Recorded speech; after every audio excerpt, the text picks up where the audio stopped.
Hi friends, we are with the answer to the riddle which we had talked previously.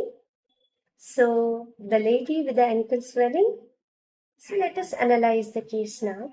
The first point she starts with uh, her case is that she gets tremendous pain when she tries to put her foot down in the morning. She feels as if something is broken. Though later on she denies that no doctor it's not much. लेकिन फिर भी बोलती है कि हाँ pen तो बहुत होता है.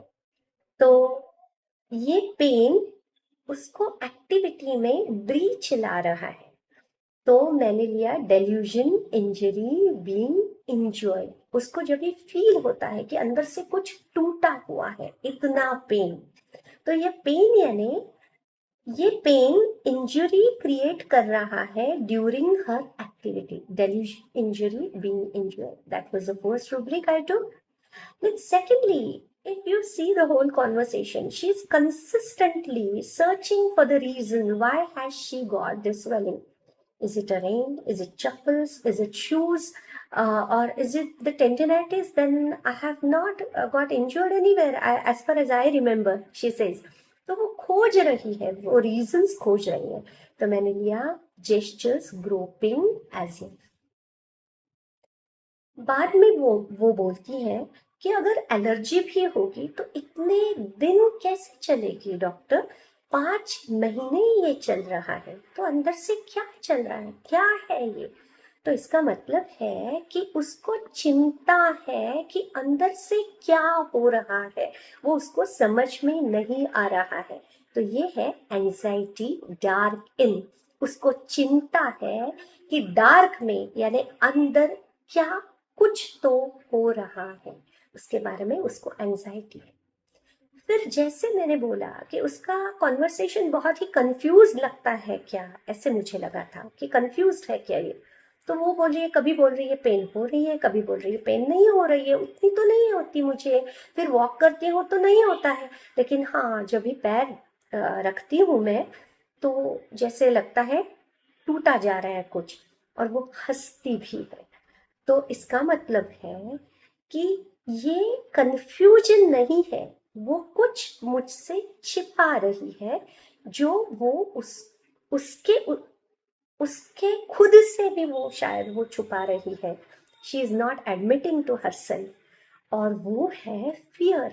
और वो फियर क्या है, उसको जब भी डॉक्टर ने बोला था कि अप्रैल में कि अगर आपको ट्यूबरकुलोसिस की हिस्ट्री है तो वो रिकर हो सकता है और आपको टीटी करवा लेनी चाहिए अगर 15 डेज में ये स्वेलिंग नहीं जाता तो ये कहीं पे तो उसके दिमाग में है, डर बैठ गया है. लेकिन वो दिखा नहीं रही है मुझे भी और शायद खुद को भी वो बता रही है कि नहीं नहीं कुछ नहीं हुआ है. So this is what, this is a perfect example of affectation. Affectation यानी ढोंग, ना कि दूसरों को ढोंग से बताना लेकिन खुद से भी ढोंग करना. She is not admitting to herself, otherwise she would have told me clearly. तो ये है अफेक्टेशन. और उसने क्या किया है, सब टेस्ट करवा लिए हैं लेकिन टीटी नहीं.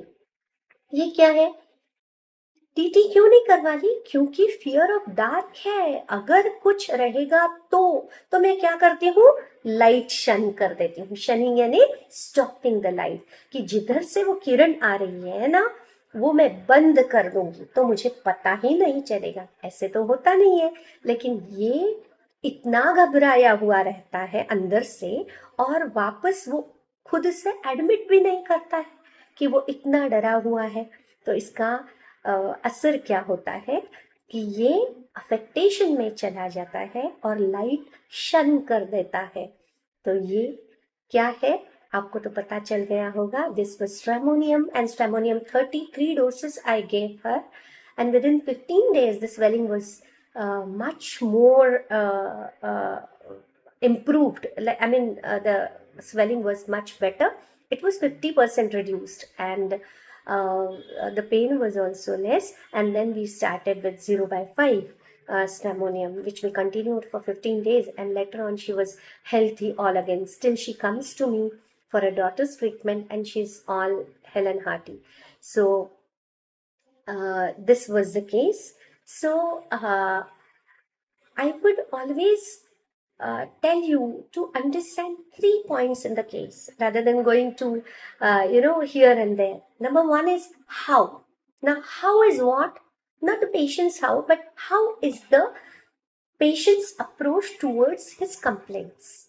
His complaints, how he is tackling the complaints. That means the adaptation. Now, the second point is that why has he come to you?